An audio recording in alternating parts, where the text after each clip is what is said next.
नमस्कार दोस्तों, स्वागत है आप सबका भद्रा आईएएस अकेडमी में। आज का डेट है 12 जून और आज के सेशन में हम लोग 11th as well as 12th जून के करंट अफेयर्स न्यूज़ एनालिसिस को फोकस करने वाले हैं। तो चलिए शुरू करते हैं। सबसे पहला है डिस्टेंट नेबर। देखो दोस्तों, कल के न्यूज़ आर्टिकल में एक बहुत इंपॉर्टेंट आर्टिकल था रिगार्डिंग असम ट्रिब्यून। यहाँ पे बोला गया है इंडिया और बांग्लादेश के रिलेशंस के बारे में। देखो, कहीं ना कहीं इंडिया और बांग्लादेश के रिलेशंस को अगर और भी ज़्यादा स्ट्रॉन्ग करना है तो इंडिया और बांग्लादेश के बीच के पीपल टू पीपल कॉन्टैक्ट्स को हम लोग को और भी ज़्यादा बढ़ाना पड़ेगा। क्यों? क्योंकि इंडिया में स्पेसिफिकली अगर असम के साथ देख लोगे और बांग्लादेश के साथ, यस, हम लोग एक शेयर जोग्राफी तो शेयर करते ही हैं, दैट इज़ दोनों रीजन आपस में जुड़ी तो हुई हैं ही, बट साथ ही साथ अगर पास्ट से ही देख लीजिएगा, yes, there were different form of mutual understanding that has been done by both the countries, right. अगर देख लीजिएगा दोनों रीजन्स के बीच में, यस, कल्चरल एक्सचेंजेस होता है क्रॉस द बॉर्डर, क्योंकि अगर बांग्लादेश के दिनाजपुर टेम्पल देख लीजिएगा वहाँ पे असम का इन्फ्लुएंस है। यही नहीं, बांग्लादेश में काकोच राजवंशी जो कि एक मेजर कम्युनिटी है which is present in Assam, they are also found in Bangladesh. In fact Assam integrate था बंगाल प्रेसिडेंसी के साथ पास्ट हिस्ट्री में भी, राइट। अब कंटेम्प्रेरी अगर चैलेंजेस देख लीजिएगा रिलेशंस में, क्यों ये रिलेशंस में दरारें आई हैं? क्योंकि मेन जो चीज़ है वो political fallout and trust deficits. देखो दोस्तों, हम लोग को पता है दैट बांग्लादेश से बहुत सारे पॉपुलेशन माइग्रेट किया था असम में, और अगर देख लीजिएगा असम का रिस्पांस इन रिफ्यूजी क्राइसिस वो कहीं ना कहीं बांग्लादेश को अच्छा नहीं लगा, क्योंकि they were simply criticising that Bangladesh से जितने आए हुए लोग हैं they should return back to Bangladesh again. और इसके पीछे अगेन असम का अपना तर्क है दैट जी हाँ, हमारे पॉपुलेशन डायनामिक्स को खतरा है, राइट। बट वहीं पर अगर देख लीजिएगा बांग्लादेश इसको थोड़ा नेगेटिवली कहीं ना कहीं पोर्ट्रे करती है। तो सवाल होता है दैट यहाँ पर जो रिलेशंस में दरारें आई हैं, इस रिलेशंस को दरार में फिलअप करने के लिए हम लोग को क्या क्या करना चाहिए? तो यहाँ पे बोला गया there is need for building people to people contact. तो करना इंप्रूव करना ही पड़ेगा, जिससे क्या कल्चरल एक्सचेंजेस भी होगी, ट्रेड्स भी होंगी, डिप्लोमेसी और ग्रास रूट इनिशिएटिव्स हम लोग को कैरी फॉरवर्ड करने पड़ेंगे, जिससे क्या हम लोग मेक श्योर करें दैट लोगों के बीच में जो ट्रस्ट डेफिसिट है, गवर्नमेंट के बीच में जो ट्रस्ट डेफिसिट है, ये धीरे धीरे ख़त्म हो जाएगा। और हम लोग को हार्नेस करना पड़ेगा म्यूचुअल बेनिफिट ऐसे एरियाज़ में जहाँ पर हमारा भी फ़ायदा हो, उनका भी फ़ायदा हो। और ये कैसे कर सकते हैं? Of course through collaboration, right. Next Maitri Setu connecting India and Bangladesh. दोस्तों, बोला गया है India and Bangladesh, of course India के त्रिपुरा और बांग्लादेश को कनेक्ट करने वाला एक ब्रिज बनाया जा रहा है, जिसको नाम हम लोगों ने दिया है मैत्री सेतु। ये इंडिया के सबरूम, राइट, इंडिया का सबरूम वाला रीजन एंड बांग्लादेश का चित्तगोंग डिवीजन को कनेक्ट करेगा। और वैसे तो ये बोला जा रहा है सितंबर तक ओपन हो जाएगा, बट इसके फ़ायदा काफ़ी ज़्यादा बनाया जा रहा है और कहा जा रहा है दैट ये अगर हो गया तो फ्यूचर में Sabroom gateway to South East Asia भी हो सकता है। क्यों? क्योंकि देखो, यहाँ से बांग्लादेश के थ्रू अगेन हम लोग ट्रेड फॉरवर्ड करेंगे टू इंडिया, राइट। और ये ट्रेड जो है फर्दर हम लोग आगे बढ़ा सकते हैं टू म्यांमार एज वेल। इसीलिए बोला गया है सबरूम जो है it may become the gateway of south East Asia, right. और यही नहीं, इससे क्रॉस बॉर्डर कनेक्टिविटी तो बढ़ेगा ही, और बोला जा रहा है दैट अगर ये रोडवे कंस्ट्रक्शन हो गया तो इसको कनेक्ट करने के लिए फीडर रोडवेज भी होंगे in the form of national highways. तो अगेन ये सब भी काफ़ी ज़्यादा प्रमोट होगा। मतलब ओवरऑल बोला गया है दैट इस रीजन में कहीं ना कहीं हमें डेवलपमेंट आता हुआ देखने को मिलेगा आने वाले समय में। Next, early childhood care and education. दोस्तों, एक बहुत कल के आर्टिकल में ये आर्टिकल था, मतलब न्यूज़पेपर में, और ये मुझे बहुत अच्छा लगा क्योंकि यहाँ पे बतलाया गया है दैट हमारे future of Assam that is kids को कैसे हम लोग पेरेंटिंग करें, कैसे एडुकेट करें, जिससे क्या ये एडुकेशन जो है ज़्यादा इंक्लूसिव, ज़्यादा कॉम्प्रिहेंसिव हो सके। तो यहाँ पे बोला गया early childhood care and education. ना सवाल होता है अर्ली चाइल्डहुड कौन सा फेज़ होता है? अर्ली चाइल्डहुड बर्थ से लेकर 8 ईयर्स तक का जो फेज़ होता है ना, उसको बोला जाता है अर्ली चाइल्डहुड। और ऐसा देखा गया है साइंटिस्ट लोगों के द्वारा दैट जी हाँ, अर्ली चाइल्डहुड में जो बच्चा सीखता है, जो एक्सपीरियंस करता है, वो बच्चे के ब्रेन के डेवलपमेंट के लिए बहुत अच्छा होता है, क्योंकि ये चिल्ड्रंस के ग्रोथ के लिए एक स्टिमुलेटिंग इन्वायरमेंट प्रोवाइड करवाता है,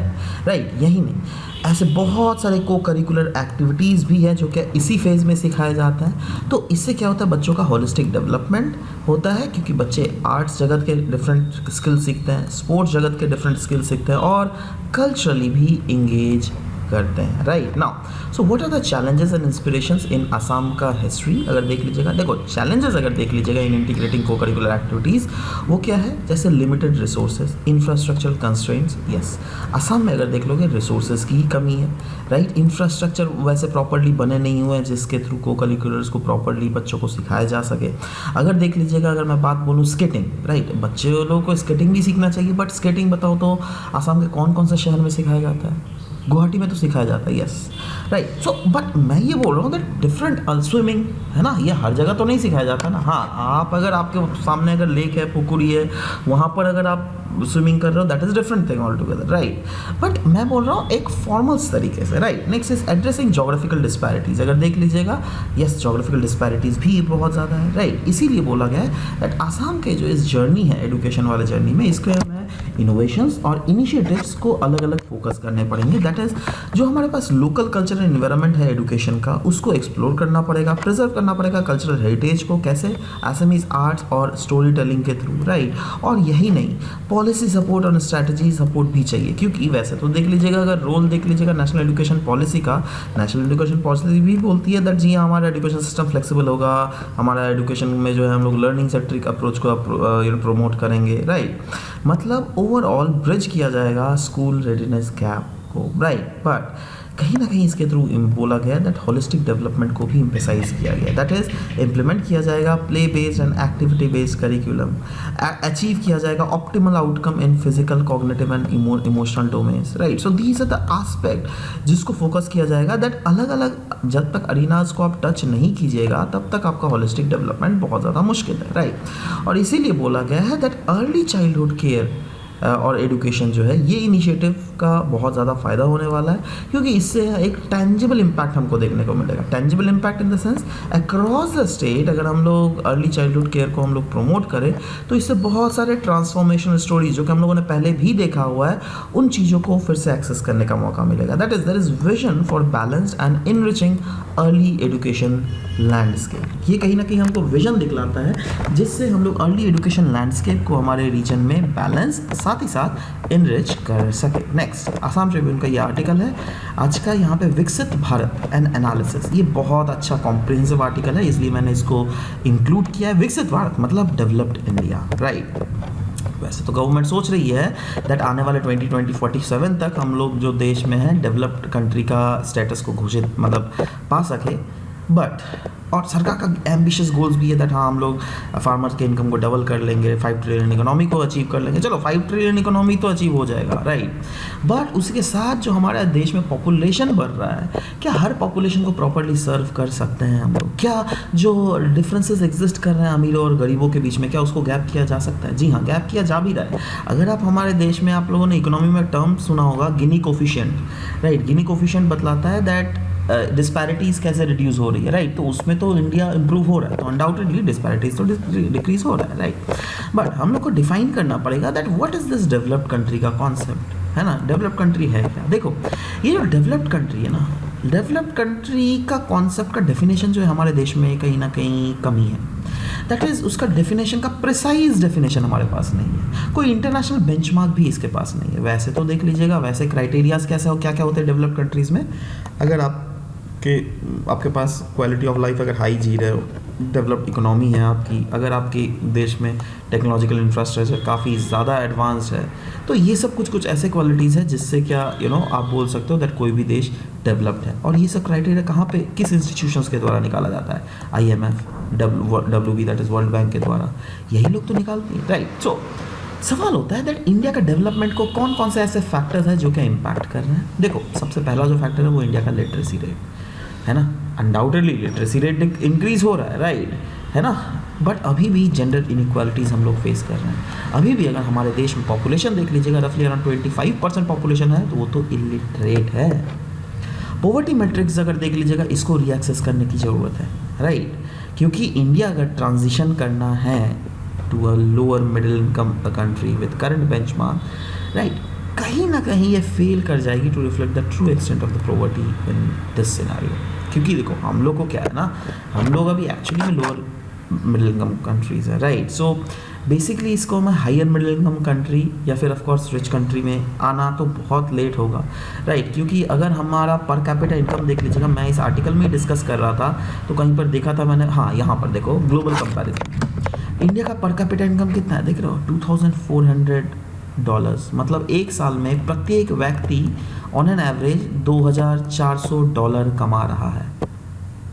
और अगर इकोनॉमिक्स देख लीजिएगा, पर कैपिटा इनकम में दुनिया भर में इनकी जो थ्रेशोल्ड्स है ये वैरी करती रहती है, फ्रॉम $12,000 to $30,000, राइट। इनफैक्ट बोला गया डेवलप्ड कंट्रीज़ जो है वो उनको आइडेंटिफाई किया जाता है बाय इंस्टीट्यूशंस जैसे वर्ल्ड बैंक, है ना। और ऑफ कोर्स वर्ल्ड बैंक कौन कौन से कंट्रीज़ को डेवलप्ड कंट्रीज़ के तहत घोषित करती है, ऑस्ट्रेलिया, जापान, सिंगापुर। बट क्या इंडिया इसमें आता है? नहीं, इंडिया अभी भी वर्ल्ड बैंक ने क्लासिफाई किया है इंडिया को as a lower middle income countries.